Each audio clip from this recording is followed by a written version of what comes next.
L'été touchait à sa fin dans notre petit village de la Côte d'Azur. Les cigales chantaient encore le soir, et la lumière dorée du crépuscule caressait les façades des maisons.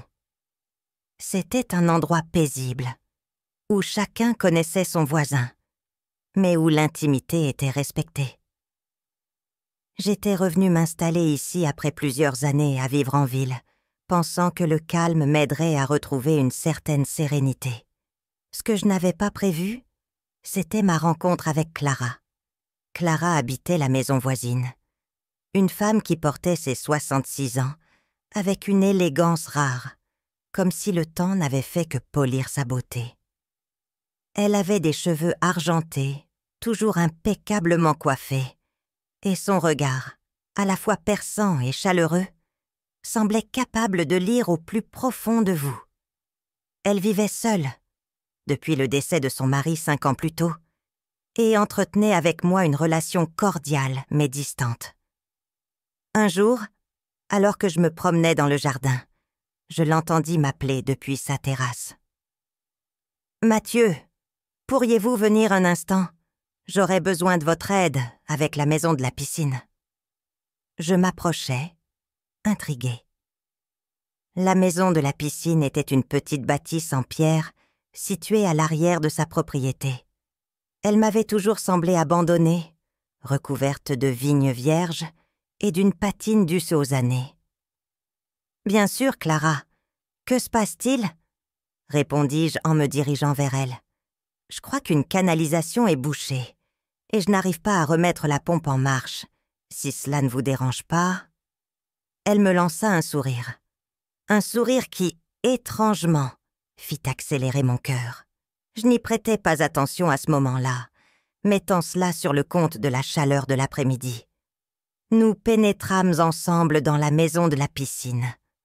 L'air à l'intérieur était plus frais, chargé d'une odeur de chlore et d'humidité. La lumière tamisée passait à travers les volets entr'ouverts, projetant des ombres dansantes sur les murs. Clara me montra l'endroit où se trouvait la pompe, puis recula pour me laisser travailler. Alors que je m'accroupissais pour examiner le mécanisme, elle resta près de la porte, me parlant d'un ton léger. Elle évoquait les étés passés, quand la maison de la piscine était encore animée par ses petits-enfants. Sa voix était douce, presque mélancolique. À un moment donné, je me retournai pour lui poser une question, et nos regards se croisèrent. Il y avait quelque chose dans ses yeux que je ne pouvais pas définir. Une vulnérabilité peut-être, ou une chaleur inattendue. Le silence s'étira une seconde de trop, et je sentis une étrange tension envahir l'espace. « Tout va bien ?» demanda-t-elle finalement, un léger sourire sur les lèvres. Je hochai la tête, un peu troublée. « Oui, je crois que je vais pouvoir régler ça. » Je m'efforçai de me concentrer sur la pompe, mais l'atmosphère dans la pièce avait changé. Ce n'était plus simplement une corvée, un acte de voisinage. C'était autre chose, quelque chose que je n'arrivais pas encore à nommer. Les jours qui suivirent cette première rencontre dans la maison de la piscine, je ne pouvais m'empêcher de repenser à ce moment. L'espace confiné, l'étrange tension qui avait semblé flotter dans l'air, et surtout, le regard de Clara qui m'avait troublée plus que je ne voulais l'admettre. Je me disais que j'exagérais, que c'était sûrement mon imagination. Mais quelque chose avait changé dans ma perception d'elle. Je la voyais souvent, dans son jardin, vêtue de robes légères qui flottaient au gré du vent. Elle prenait soin de ses fleurs, discutait avec le boulanger qui passait chaque matin, ou simplement restait assise avec un livre à l'ombre d'un figuier. Parfois, nos regards se croisaient, et elle me saluait avec un sourire. Mais maintenant, ce sourire semblait chargé de quelque chose de plus profond. Un après-midi, alors que je profitais du calme de ma terrasse, elle m'interpella à nouveau. « Mathieu, vous avez un moment ?» demanda-t-elle en s'approchant de la haie qui séparait nos jardins. Je posai mon livre et me levai. « Bien sûr, qu'y a-t-il » Elle tenait une bouteille de vin blanc et 2 verres. J'ai ouvert une bouteille pour accompagner mon déjeuner, mais je me suis dit qu'il serait plus agréable de la partager. Je ne pouvais refuser. Elle m'invita à sa table, installée sous le grand figuier. Une brise légère apportait le parfum des lavandes en fleurs. La scène était d'une tranquillité presque irréelle. Nous avons parlé de tout et de rien. Elle me raconta des souvenirs d'enfance dans cette maison, sa passion pour la littérature et même quelques anecdotes amusantes sur son mari décédé. De mon côté, je partageais des fragments de ma vie en ville et des raisons qui m'avaient poussé à revenir ici. Chaque mot échangé semblait renforcer un lien invisible entre nous. Il y avait quelque chose dans la façon dont elle me regardait, une intensité qui me déstabilisait. Parfois, elle inclinait légèrement la tête, ses doigts jouant distraitement avec le bord de son verre, comme si elle réfléchissait à ce qu'elle allait dire. Chaque geste, chaque sourire, semblait calculé pour créer une intimité naturelle, mais troublante. Alors que le soleil commençait à descendre, elle posa soudainement sa main sur la mienne, un geste qui me prit par surprise. Sa peau était douce et chaude, et son contact déclencha une décharge électrique qui parcourut tout mon corps. Vous savez, Mathieu, ça fait longtemps que je n'ai pas eu une conversation aussi agréable avec quelqu'un. Sa voix était douce, presque un murmure. Merci pour cela. Je déglutis, cherchant mes mots. Le plaisir est partagé, Clara. Vous êtes une excellente compagnie. Elle retira lentement sa main, mais l'écho de ce contact semblait flotter dans l'air. Nous restâmes silencieux un moment, écoutant le chant des cigales. Ce fut elle qui brisa le silence. « Vous pourriez m'aider à nouveau dans la maison de la piscine, demain ?» Je pensais y remettre un peu d'ordre, mais je pourrais avoir besoin d'un coup de main. Il y avait une hésitation dans sa voix, comme si cette demande signifiait quelque chose de plus. Je hochai la tête. « Bien sûr, ce sera avec plaisir. » Le lendemain, je la rejoignis en fin d'après-midi.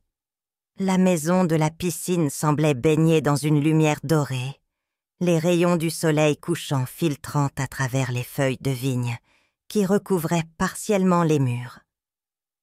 Clara portait une robe simple mais élégante, ses cheveux attachés en un chignon lâche. Elle m'accueillit avec un sourire qui, une fois de plus, semblait chargé d'une chaleur inexplicable. Nous passâmes l'heure suivante à trier de vieux objets, des souvenirs de vacances estivales et de réunions familiales.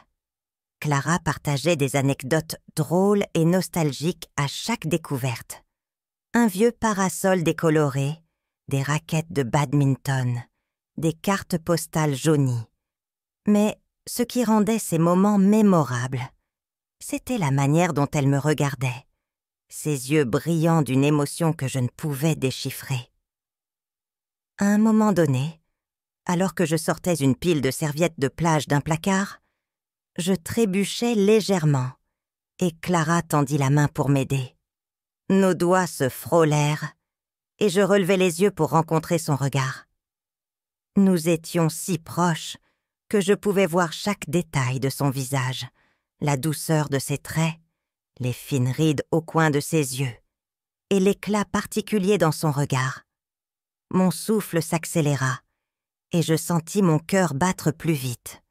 Elle recula légèrement, mais pas avant que je ne remarque la rougeur qui colorait ses joues. « Désolée » murmura-t-elle avec un sourire gêné. « Je suis parfois maladroite. »« Ce n'est rien, » répondis-je, essayant de paraître détendue, bien que je sois tout sauf calme. Alors que la lumière du jour s'éteignait, elle alluma une vieille lampe à huile qui illuminait doucement la pièce. La maison de la piscine prenait une allure presque magique sous cette lumière vacillante. Clara s'assit sur une vieille banquette, un verre de limonade à la main, et m'invita à la rejoindre. Vous savez, Mathieu, cette maison a vu tellement d'histoires, des joies, des peines, des secrets. Sa voix était douce, presque mélancolique. Je hochai la tête, incapable de détourner mon regard d'elle. Les maisons portent en elles les souvenirs de ceux qui les habitent. Elle tourna la tête vers moi, et pour la première fois, je crus lire dans ses yeux quelque chose de plus profond, de plus personnel. Et parfois, elles offrent une nouvelle chance de créer quelque chose de différent. La maison de la piscine semblait enveloppée dans un silence presque surnaturel, alors que nous restions assis côte à côte sur la vieille banquette. La lumière vacillante de la lampe à huile dansait sur les murs, créant une atmosphère à la fois intime et légèrement irréelle. Clara jouait distraitement avec le bord de son verre, tandis que moi, je tentais de calmer les pensées qui tournaient en boucle dans ma tête. « Mathieu !» dit-elle soudain, brisant le silence. Sa voix était basse, presque un murmure, mais elle avait une gravité qui attira immédiatement mon attention. Parfois, je me demande si les gens prennent le temps d'écouter ce qu'ils ressentent vraiment, pas ce qu'ils pensent devoir ressentir, mais ce qu'ils portent en eux, au plus profond. Je restai silencieux un moment, pesant ses paroles. Elles semblaient porter un poids, une intention que je n'arrivais pas à ignorer. Je suppose que beaucoup de gens ont peur de ce qu'ils pourraient découvrir s'ils écoutaient vraiment, répondis-je finalement. Elle hocha la tête, son regard plongé dans le mien. C'est vrai. Peut-être parce que ce qu'ils découvriraient pourrait tout changer. L'air entre nous était chargé, dense, comme si chaque mot prononcé creusait un peu plus le fossé entre ce qui était et ce qui pourrait être. Je sentais la tension monter, une force invisible qui semblait nous rapprocher inexorablement. Elle posa son verre sur la table basse et tourna légèrement son corps vers moi. « Et vous, Mathieu, qu'est-ce que vous ressentez ?» Sa question me prit au dépourvu. Je n'avais pas prévu qu'elle soit si directe.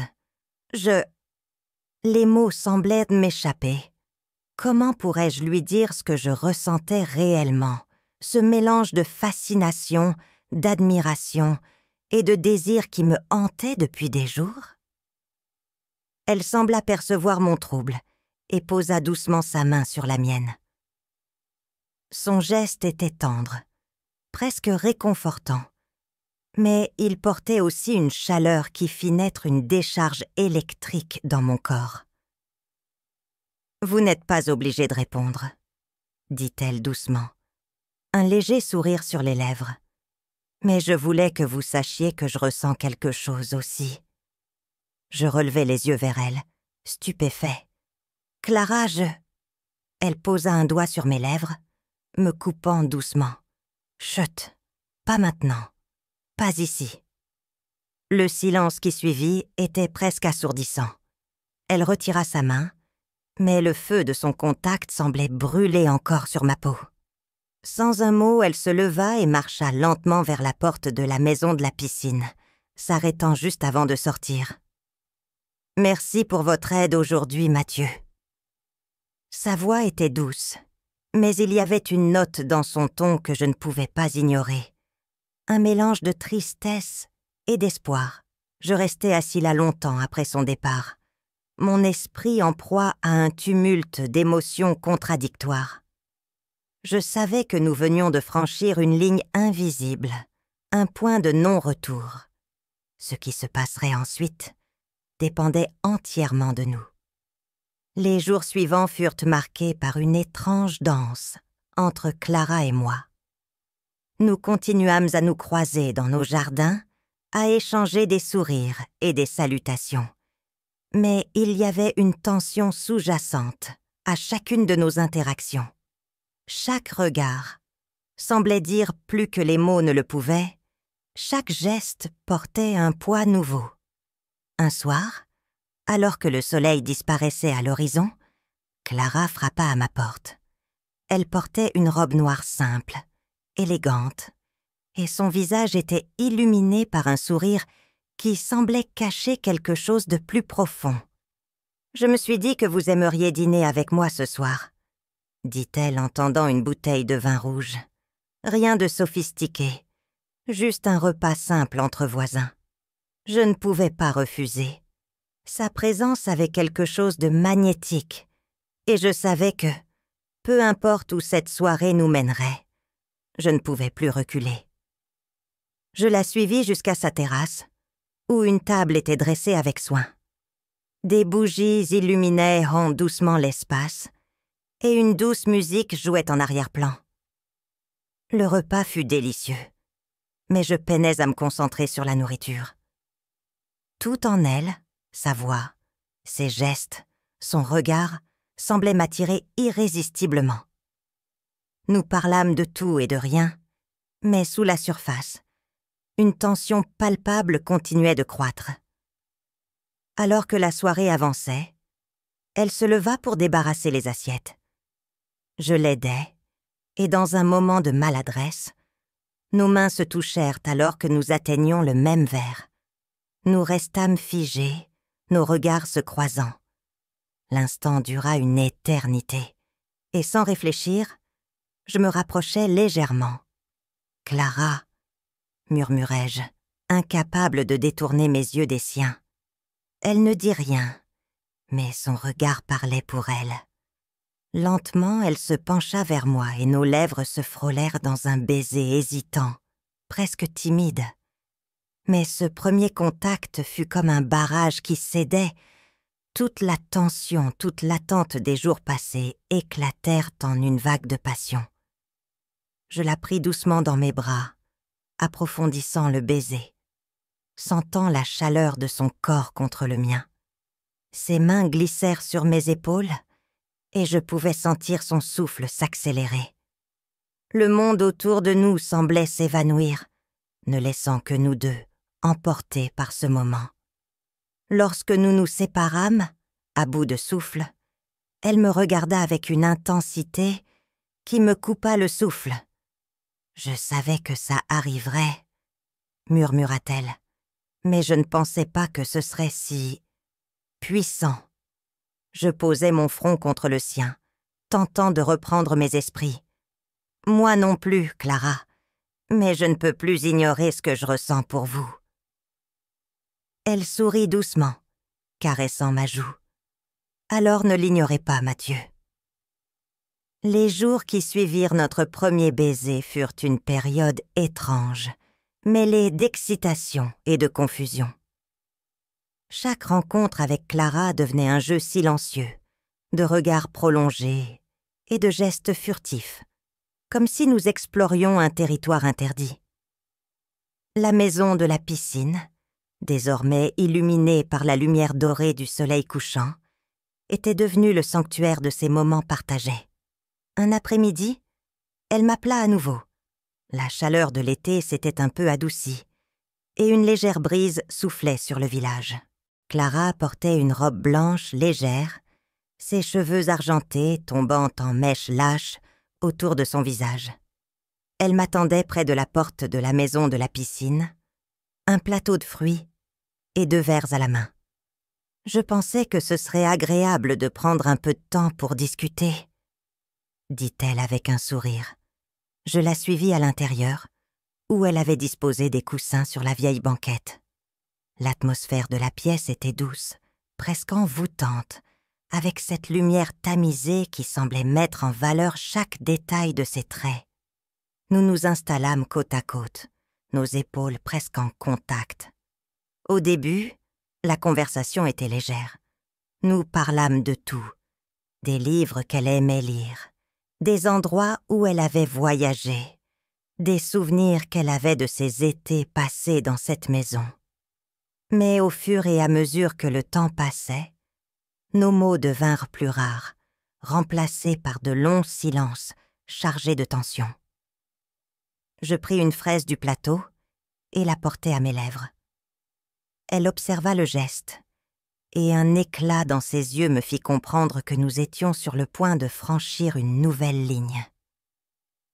Elle tendit doucement la main, prenant une autre fraise qu'elle tint devant moi, comme une invitation silencieuse. Sans réfléchir, je me penchai en avant et mordis délicatement dans le fruit, mes lèvres effleurant ses doigts. Clara laissa échapper un soupir imperceptible, et son regard s'adoucit. Elle posa la fraise restante sur le plateau et laissa sa main retomber sur la banquette, à quelques centimètres de la mienne. Je savais que c'était à moi de faire le prochain pas. Lentement, je posai ma main sur la sienne, observant sa réaction. Elle ne bougea pas. Au contraire, ses doigts se détendirent pas les miens, comme si elle m'offrait la permission de continuer. Encouragée, je me rapprochai, mon cœur battant à tout rompre. Lorsque je fus assez près, je murmurai son nom, Clara. Elle tourna la tête vers moi, et dans ses yeux je vis un mélange de désir et de peur. « Mathieu », répondit-elle doucement, sa voix tremblante mais ferme. « Je ne suis pas sûre que ce soit une bonne idée, mais je ne peux pas m'en empêcher. » Je ne répondis pas, il n'y avait rien à dire. Lentement, je levai ma main et caressai doucement sa joue, mes doigts effleurant sa peau avec une tendresse que je ne savais pas posséder. Elle ferma les yeux un instant, comme pour savourer ce contact, avant de les rouvrir et de poser sa main sur la mienne. Puis, tout sembla basculer. Je me penchai vers elle, et nos lèvres se rencontrèrent dans un baiser qui n'avait rien de timide cette fois. C'était intense, passionné, comme si nous libérions tout ce que nous avions retenu depuis des jours. Elle passa ses bras autour de mon cou, et je l'attirai contre moi, sentant son souffle se mêler au mien. Le monde extérieur s'évanouit. Il n'y avait plus que nous, pris dans un tourbillon d'émotions et de désirs. Ses mains glissèrent sur mes épaules, puis le long de mon dos, et je sentis chaque mouvement comme une étincelle sur ma peau. Je l'embrassai plus profondément, mes mains se perdant dans ses cheveux argentés, tandis qu'elle laissait échapper un soupir contre mes lèvres. Lorsque nous nous séparâmes enfin, à bout de souffle, elle posa son front contre le mien. « Je ne sais pas où cela nous mènera, Mathieu, » murmura-t-elle, ses doigts jouant avec les mèches de mes cheveux. « Mais je sais que je ne veux pas m'arrêter. Pas maintenant. » Je pris ses mains dans les miennes, les serrant doucement. Je ressens la même chose. Tout cela est fou, mais je ne peux pas l'ignorer. Nous restâmes là un moment, enlacés, savourant la chaleur de nos corps et la douceur de cet instant. Mais la nuit commençait à tomber, et Clara se leva doucement, me tendant la main. « Venez, » dit-elle avec un sourire malicieux. « Il fait trop sombre ici. Continuons cette soirée ailleurs. » Je la suivis à l'extérieur, où les étoiles commençaient à apparaître dans le ciel. Elle m'emmena jusqu'à sa terrasse, où elle alluma quelques bougies et sortit une bouteille de vin. Nous nous installâmes sur le canapé extérieur, enveloppés dans une couverture légère, et regardâmes le ciel en silence. Mais même dans ce calme, la tension entre nous ne faiblit pas. Elle se tourna vers moi, ses yeux brillants dans la lumière des bougies. « Mathieu, qu'est-ce que vous attendez de tout cela ?» Je pris une profonde inspiration, réfléchissant à la meilleure façon de répondre. « Je ne sais pas exactement, mais je sais que vous êtes importante pour moi et que je veux découvrir où cela peut nous mener. » Elle sourit doucement et son regard s'adoucit. Moi aussi. Mais vous savez que ce ne sera pas simple. Je hochai la tête, sachant qu'elle avait raison. Rien de tout cela n'était simple. Mais à cet instant, cela semblait peu importe. Nous passâmes le reste de la soirée à parler, à rire et à échanger des gestes tendres. Chaque contact, chaque mot semblait renforcer le lien qui se tissait entre nous. Et lorsque je l'accompagnai enfin jusqu'à sa porte, elle me prit la main et déposa un dernier baiser sur mes lèvres. « Bonne nuit, Mathieu », murmura-t-elle, avant de disparaître dans la maison. Je restai là un moment, regardant la porte fermée, un sourire sur les lèvres. Je savais que la ligne avait été franchie et qu'il n'y aurait plus de retour en arrière. La nuit était paisible, mais mon esprit, lui, était en ébullition. Alors que je regagnais ma maison, je ne pouvais m'empêcher de repenser à chaque geste, chaque regard, chaque mot échangé avec Clara. Il n'y avait plus de doute, nous avions franchi une frontière et tout avait changé. Pourtant, une part de moi restait tiraillée, consciente des complications qui se profilaient à l'horizon. Mais chaque pensée rationnelle était balayée par le souvenir de son sourire et la chaleur de ses lèvres contre les miennes. Le lendemain, Clara m'envoya un message bref. « Venez me voir ce soir, à la maison de la piscine. J'aimerais vous montrer quelque chose. » Mon cœur s'emballa. Je passais la journée dans un mélange d'anticipation et de nervosité, incapable de me concentrer sur quoi que ce soit. À la tombée de la nuit, je me dirigeais vers la maison de la piscine. La lumière douce des lampes à l'intérieur se projetait à travers les vitres, dessinant des motifs dorés sur les murs de pierre. Clara m'attendait à l'entrée, vêtue d'une robe en soie bleu nuit qui semblait capter chaque rayon de lumière. « Vous êtes là !» dit-elle, son sourire calme masquant une certaine nervosité. « Entrez !» L'intérieur de la maison de la piscine avait été transformé. Elle avait allumé des bougies partout, leur lumière vacillante créant une ambiance presque irréelle. Une petite table basse était dressée avec des verres de vin et un plateau de fruits. La pièce, avec son parfum mêlé de cire chaude et de jasmin, dégageait une chaleur intime qui m'enveloppa dès que je franchis le seuil. Clara s'approche, ses pas légers sur le sol en pierre. « J'avais envie de rendre cette soirée spéciale, » murmura-t-elle. « Nous avons partagé tant de moments ici. Je voulais que celui-ci soit différent. » Je hochai la tête, incapable de trouver mes mots. Sa présence, la douceur de sa voix, tout semblait amplifier la tension déjà palpable entre nous. Elle s'installa sur la banquette, me faisant signe de la rejoindre. Lorsque je m'assis à ses côtés, elle se tourna vers moi, ses yeux cherchant les miens. « Mathieu, » dit-elle doucement, « il y a quelque chose que je veux vous dire. » Mon souffle se suspendit. Elle posa une main légère sur mon bras, son regard rempli d'une intensité qui me coupa le souffle. « Depuis que vous êtes arrivé ici, ma vie a changé. Je ne pensais pas pouvoir ressentir à nouveau quelque chose de si fort, si inattendu. Vous m'avez rappelé ce que c'est que de se sentir vivant. » Chaque mot qu'elle prononçait semblait résonner au plus profond de moi.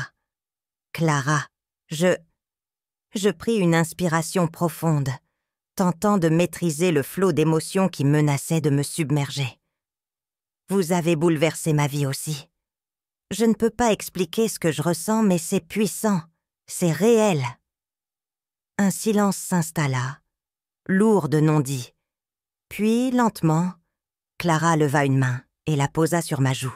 « Alors, cessons de lutter contre ce que nous savons tous les deux être vrai. » Avant que je ne puisse répondre, elle se pencha vers moi, et nos lèvres se rencontrèrent à nouveau. Mais cette fois, il n'y avait ni hésitation ni retenue. Le baiser était profond, chargé d'une passion contenue trop longtemps. Ses mains glissèrent sur mes épaules, et je l'attirai contre moi, ressentant chaque battement de son cœur contre ma poitrine. La pièce semblait disparaître autour de nous, ne laissant que la chaleur de nos corps et l'intensité de notre connexion. Chaque baiser, chaque caresse était une promesse silencieuse, un acte de foi dans ce lien improbable, mais indéniable. Ses doigts se perdirent dans mes cheveux, et je sentis son souffle s'accélérer, alors que nos mouvements devenaient à plus pressants. « Mathieu, » murmura-t-elle contre mes lèvres, sa voix brisée par l'émotion. « Vous êtes sûr de vouloir cela ?» Je pris son visage entre mes mains, plongeant mon regard dans le sien. Je n'ai jamais été aussi sûre de quoi que ce soit. Elle sourit, un sourire empreint de douceur et de détermination, et se laissa guider par mes gestes. Nous nous étendîmes sur la banquette, nos corps s'entrelacèrent, et tout ce qui avait semblé compliqué ou interdit disparut, remplacé par une certitude simple mais puissante. Nous étions exactement là où nous devions être. Les heures qui suivirent furent tomquées par une intimité que je n'avais jamais connue. Chaque mouvement, chaque mot chuchoté semblait renforcer notre lien, comme si nous découvrions un langage qui n'appartenait qu'à nous. Clara, avec sa grâce et sa force tranquille, me montrait une facette d'elle-même que je n'avais jamais imaginée. Et moi, dans ma vulnérabilité, je lui offrais une partie de moi que je n'avais jamais partagée avec personne. Lorsque la nuit atteignit son apogée, nous restâmes allongés côte à côte, nos respirations s'accordant dans un rythme apaisant. Clara tourna la tête vers moi, un éclat de malice dans les yeux. « Vous savez, Mathieu, je pense que cette maison de la piscine aura encore beaucoup d'histoires à raconter après cette nuit. » Je ris doucement, caressant une mèche de ses cheveux. « Je crois que vous avez raison. » La matinée arriva bien trop vite, apportant avec elle les premières lueurs de l'aube. Alors que je quittais la maison de la piscine, je sentais un mélange d'exaltation et d'appréhension. Nous avions franchi une ligne irréversible, et je savais que nos vies ne seraient plus jamais les mêmes. Mais en regardant Clara debout dans l'encadrement de la porte, un sourire paisible sur le visage, je compris que peu importaient les défis à venir. Nous avions choisi de suivre nos cœurs, et c'était tout ce qui comptait.